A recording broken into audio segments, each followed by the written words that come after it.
Assalamualaikum warahmatullahi wabarakatuh. Tabiun pemirsa, kembali lagi bersama saya Rista Putri di edisi Baca Koran. Baik pemirsa, informasi terkini dilansir dari Lampung dari Sudut.id dengan headline PJR Polda Lampung gagalkan penyelundupan ganja 4 kg di Tol Bakter.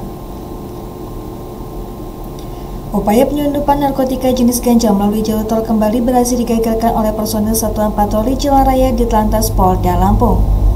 Dalam operasi tersebut, petugas menemukan 4 kg ganja yang disembunyikan dalam tas ransel di bagasi sebuah bus penumpang.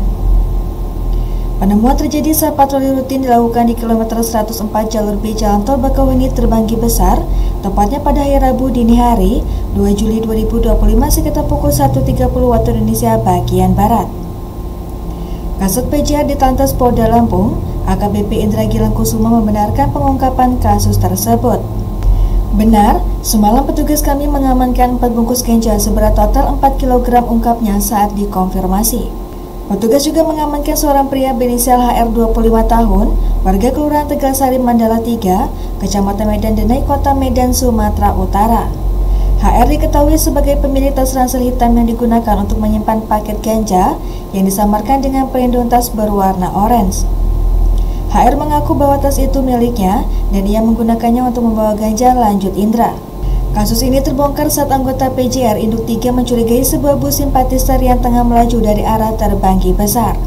Setelah kendaraan dihentikan dan diperiksa, petugas menemukan sebuah tas ransel mencurigakan yang berisi 4 paket besar ganja yang dibalut lakban coklat. Setelah dibuka, paket tersebut diduga kuat berisi ganja kering siap edar, jelasnya. Setelah pengamanan, tersangka dan barang bukti langsung diserahkan ke Direktorat Reserse Narkoba Polda Lampung untuk ditindaklanjuti. Indra menegaskan bahwa tugas pihaknya hanya sampai pada tahap penggagalan dan penangkapan awal. Kami sudah serahkan ke Dirres Narkoba untuk penyidikan lebih lanjut, koordinasi berjalan lancar dan cepat tutupnya. Polda Lampung kembali menunjukkan komitmennya dalam memerangi peredaran narkotika, terutama yang memanfaatkan transportasi umum sebagai jalur distribusi.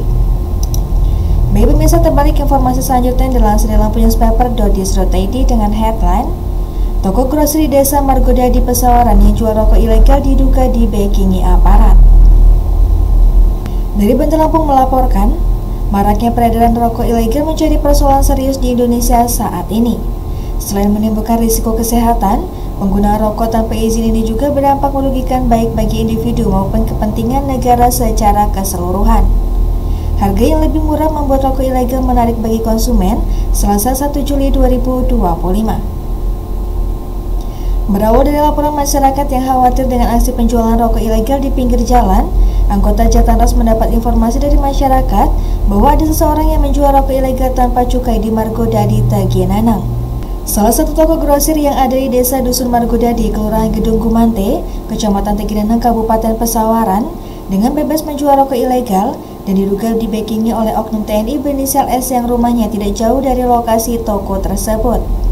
Pelaku yang menjual rokok ilegal dapat dijerat dengan Undang-Undang Nomor 39 Tahun 2007 tentang perubahan atas Undang-Undang Nomor 11 Tahun 1995 tentang cukai sebagaimana dimaksud dalam Pasal 54 tegasnya.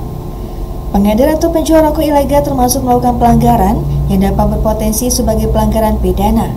Sanksi untuk pelanggaran tersebut mengacu pada Undang-Undang RI Nomor 39 Tahun 2007 tentang cukai. Baik pemirsa, terbalik ke informasi yang terakhir yang dilansir dari Lampung di Sudut.id dengan headline Kasus dugaan percobaan pembunuhan anak di Waikanan kembali dibuka atas rekomendasi Polda Lampung. Kasus dugaan percobaan pembunuhan terhadap anak di bawah umur yang sebelumnya sempat dihentikan oleh Polsek Negara Batin, Kabupaten Waikanan kini kembali dibuka dan ditindaklanjuti. Pembukaan kasus ini dilakukan atas dasar rekomendasi dari Direktorat Reserse Kriminal Umum Polda Lampung.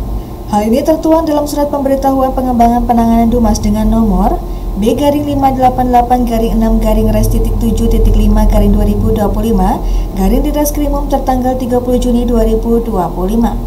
Surat tersebut ditandatangani oleh AKBP Faiza Reza Rahab SEMSI selaku Wakil Direktur atau Kepala Bagian Wasidik Ditreskrimum Polda Lampung. Dalam surat tersebut dijelaskan bahwa laporan polisi atas dugaan tindak pidana percobaan pembunuhan yang sebelumnya dihentikan penyelidikan oleh Polsek Negara Batin kembali diproses setelah pihak pelapor mengajukan pengaduan langsung kepada Kapolda Lampung. Laporan itu kemudian ditindaklanjuti dengan gelar perkara ulang di Subbagian Pengawasan dan Penyidikan di Treskrimum. Laporan yang dimaksud adalah LP-144-5-2025-SPKT-Sekneba-SWK-Polda Lampung tertanggal 2 Mei 2025. Dalam laporan tersebut, korban anak di bawah umur berinisial RPP melaporkan Hendrik yang merupakan ayah kandungnya atas dugaan tindak kekerasan dan ancaman pembunuhan. Awalnya, kasus tersebut hanya diproses menggunakan pasal 335 KUHP tentang perbuatan tidak menyenangkan.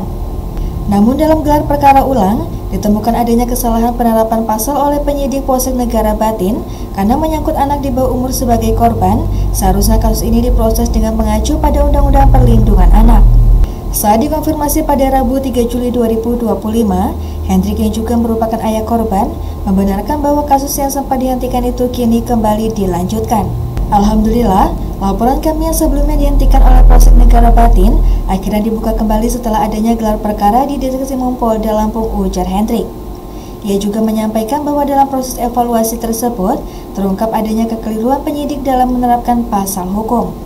Dalam gelar perkara di Polda terungkap adanya kehilafan dari penyidik Polsek yang tidak menggunakan Undang-Undang Perlindungan Anak. Padahal yang menjadi korban adalah anak di bawah umur ibunya. Saat ini, proses penyidikan perkara telah kembali dilimpahkan ke unit Treskrim Polsek Negara Batin dan berada dalam pengawasan langsung penyidik di Treskrimum Polda Lampung. Baik pemirsa, demikian edisi Bacok Hari. Sampai jumpa di edisi Bacok Orang selanjutnya. Saya Rizwan Putri pamit undur diri. Wassalamualaikum warahmatullahi wabarakatuh.